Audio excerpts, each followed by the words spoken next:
Bonjour, j'ai l'élan de faire cette petite vidéo pour vous présenter la maïeusthésie.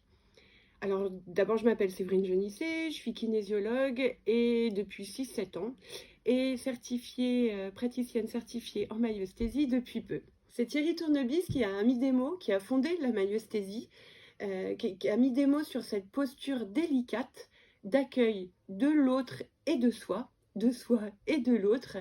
Alors qu'est-ce que la maïeusthésie ? Déjà, pour commencer, la maïeusthésie, c'est une posture.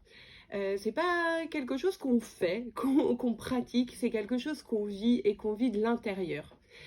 Elle œuvre dans le domaine de la communication tout d'abord, et puis dans l'accompagnement psychologique et thérapeutique.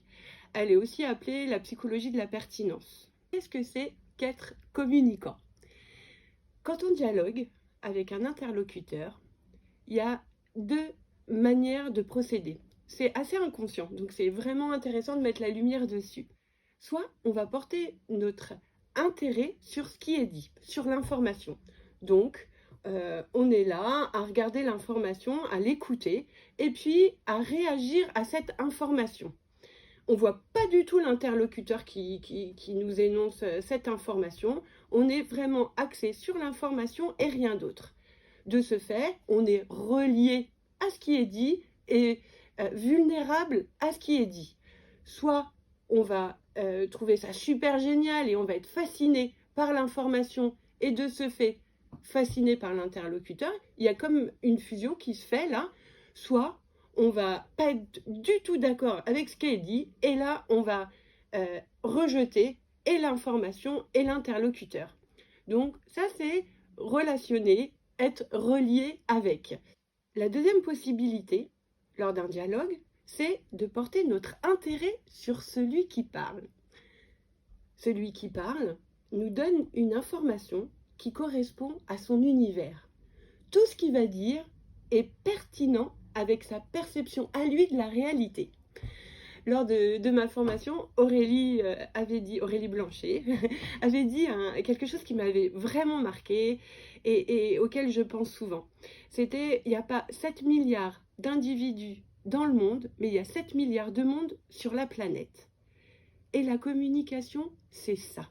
C'est une belle occasion d'aller découvrir le monde de celui qui parle. Être communicant, c'est porter notre attention sur celui qui parle, en ayant toujours à l'idée et dans le cœur que tout ce qu'il nous dit, c'est pertinent dans sa propre réalité, dans sa perception de la réalité, et que c'est une belle occasion d'aller découvrir une diversité, une richesse, une autre richesse humaine.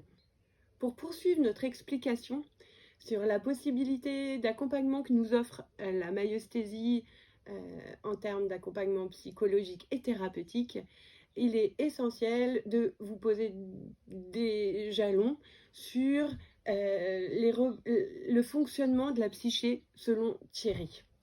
Donc pour ce faire, on a invité Sophia avec nous, qui est venue avec sa psyché. Alors, c'est une représentation, donc ça restreint la proposition qui est faite.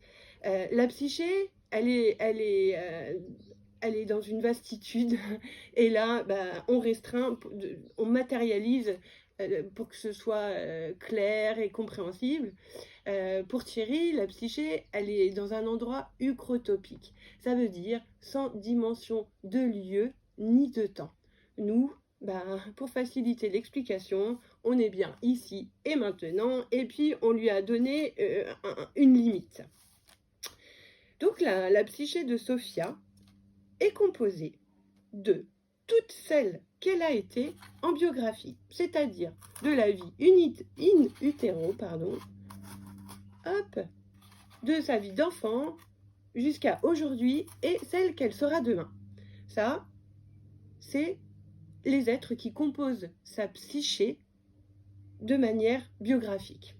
La psyché de Sophia est aussi composée de tous les êtres dont elle est issue. Donc, de ses parents dans leur biographie,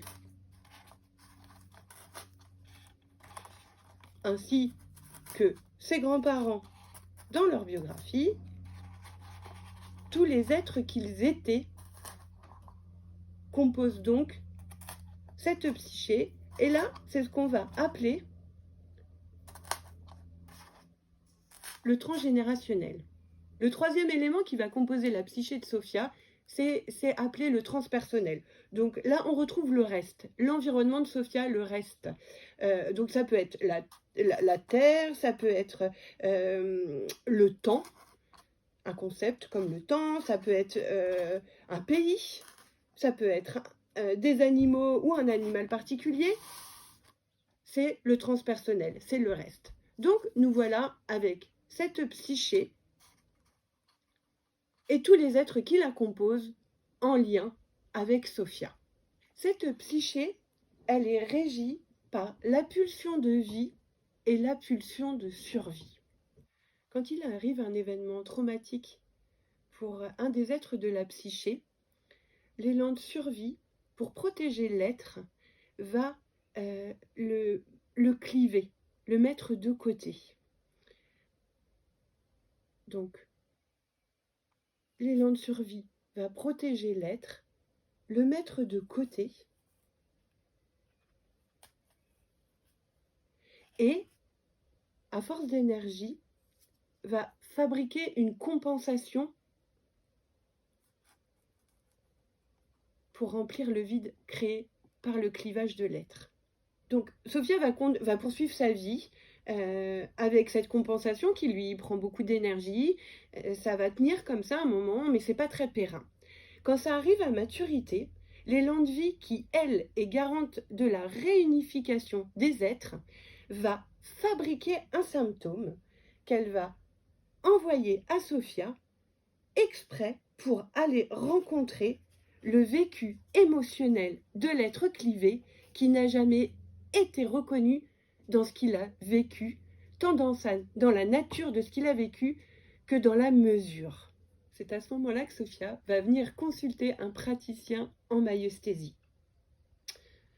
Le praticien va la recevoir et dans sa posture de communicant va écouter ce qui se passe pour elle dans son vécu émotionnel, dans son ressenti. Et ils vont cheminer ensemble à la reconnaissance de l'être clivé de la psyché en tirant sur le fil qu'est le symptôme. Et il s'agit là de reconnaître ce qui se passe pour cet être clivé, ce qu'il vit dans son émotion, tant dans la nature de ce qu'il vit émotionnellement que dans la mesure. Cet être, il n'a jamais été écouté dans son ressenti.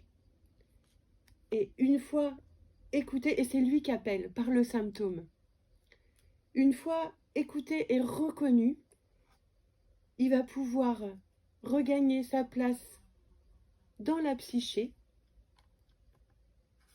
La compensation qui prenait tant d'énergie n'aura plus lieu d'exister, d'être, et le symptôme non plus.